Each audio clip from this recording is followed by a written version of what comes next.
Hi అండి, welcome back to our channel. నేను మీ కుమార్ని. ఈరోజు చేయబోతున్న రెసిపీ ఏంటంటే అటుకులతో గుంత పొంగనాలండి. దీనికి ఎక్కువగా ఆడవిడి చేయని అవసరమే లేదు, అప్పటికప్పుడు ఇన్స్టెంట్గా చేసేయచ్చు. ఇంకెందుకు లేట్ చేయడం, ఈ రెసిపీ ఎలా చేయాలి అనేది చూసేద్దాం. ముందుగా ఒక బౌల్ తీసుకొని అందులో 2 కప్పుల వరకు అటుకుల్ని వేసుకోవాలి. ఈ అటుకుల్ని ఒక 2 టైమ్స్ వరకు శుభ్రంగా వాష్ చేసుకోవాలండి.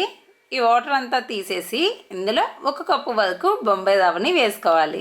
అలాగే 1 కప్పు వరకు పెరుగును కూడా వేసుకోవాలండి. ఒకవేళ పెరుగు లేనట్లయితే నిమ్మరసాన్నైనా కొద్దిగా వేసుకోవచ్చు. ఇప్పుడు వీటిని బాగా కలుపుకోవాలి.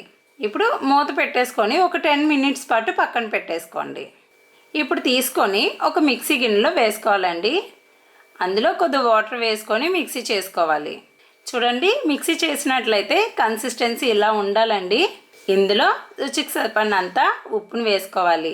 అలాగే కొద్దిగా జీలకర్ర, చిన్నవిగా కట్ చేసుకున్న ఉల్లిపాయ ముక్కల్ని, కట్ చేసి పెట్టుకున్న కరివేపాకు ముక్కల్ని, కొన్ని పచ్చిమిర్చి ముక్కల్ని, చిన్నవిగా కట్ చేసుకున్న అల్లాన్ని, కొద్దిగా కొత్తిమీర వేసుకొని బాగా కలుపుకోవాలి. దీనిలో చిటికెడు వంట సోడాని కూడా వేసుకొని బాగా కలుపుకోవాలి. ఇప్పుడు స్టవ్ ఆన్ చేసుకొని ఇలాగా పొంగనాలు వేసుకుంటారు కదండి, ఇటువంటిది ఇలా పెట్టుకొని ఇందులో కొద్దిగా ఆయిల్ వేసుకోవాలండి. ముందుగా ప్రిపేర్ చేసుకున్న ఈ బ్యాటర్ ఉన్నది కదా, దీన్ని కొద్దిగా ఇలా వేసుకోవాలి. స్పూన్తోనైనా వేసుకోవచ్చు, లేదంటే చేత్తోనైనా వేసుకోవచ్చు అండి. ఇప్పుడు స్టవ్ అనేది లో ఫ్లేమ్లో పెట్టుకుంటూ వేపుకోవాలి.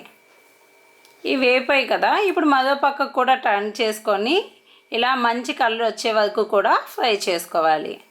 చూడండి, ఇవి చక్కగా వేపాయి కదండి, వీటిని ఒక ప్లేట్లో తీసుకోవాలి.